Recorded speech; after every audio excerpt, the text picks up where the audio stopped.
தமிழ்நாடே கேள்விப்பட்டிராத அதிரடி விலை குறைப்பு super Saravana stores. GT Holidays, South India's #1 travel brand. You know you are special when you're with GT Holidays. பழைய நகையை கொடுத்து வைட் 11 மந்த்ஸ்ல அதே எடைக்கு புது நகையை எடுத்துக்கோங்க. எக்ஸ்ட்ராவா ₹1 தர வேண்டாம். Magic old gold exchange.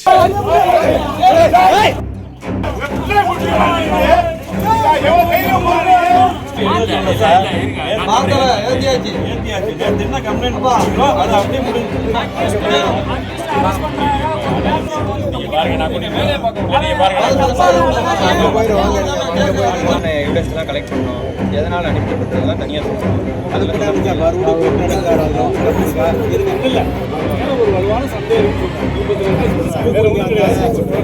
Sivaganga மாவட்டம் காரைக்குடி மருதுபாண்டியர் நகரை சேர்ந்தவர் 38 வயதான மகேஸ்வரி.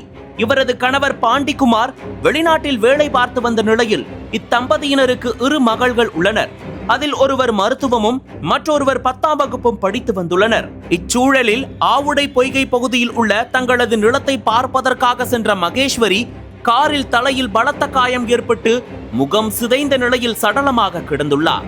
இதனை பார்த்த அக்கம் பக்கத்தினர் போலீசாருக்கு தகவல் கொடுத்துள்ளனர். அதன் பேரில் சம்பவ இடத்திற்கு வந்த போலீசார் மகேஸ்வரியின் உடலை கைப்பற்றி பிரேத பரிசோதனைக்காக மருத்துவமனைக்கு அனுப்பி வைத்தனர்.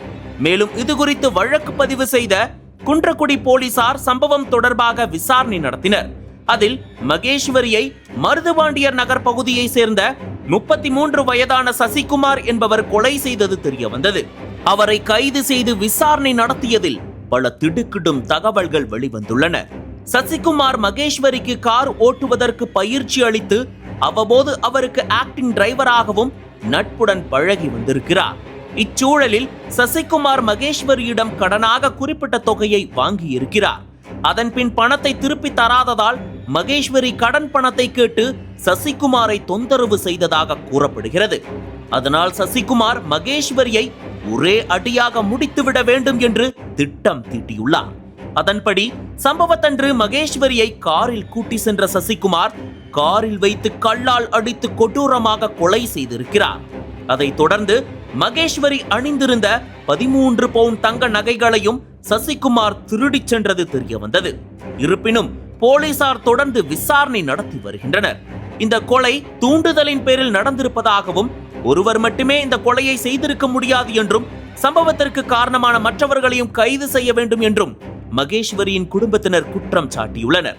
மேலும் சம்பவத்திற்கு காரணமானவர்கள் அனைவரையும் போலீசார் கைது செய்யும் வரை உடலை வாங்க மாட்டோம் என்று 200க்கும் மேற்பட்டோர் காரைக்குடி திருச்சி தேசிய நெடுஞ்சாலையில் மறியல் போராட்டத்தில் ஈடுபட்டனர். உடனடியாக அங்கு வந்த தேவக்கோட்டை டிஎஸ்பி கௌதம் போராட்டத்தில் ஈடுபட்டு வருபவர்களிடம் பேச்சுவார்த்தை நடத்தி கைது செய்யப்பட்டவரிடம் விசாரணை நடத்தி உரிய நடவடிக்கை எடுக்கப்படும் என உறுதி அளித்தார். அதன் பிறகு போராட்டத்தை கைவிட்டு அவர்கள் கலைந்து சென்றனர்.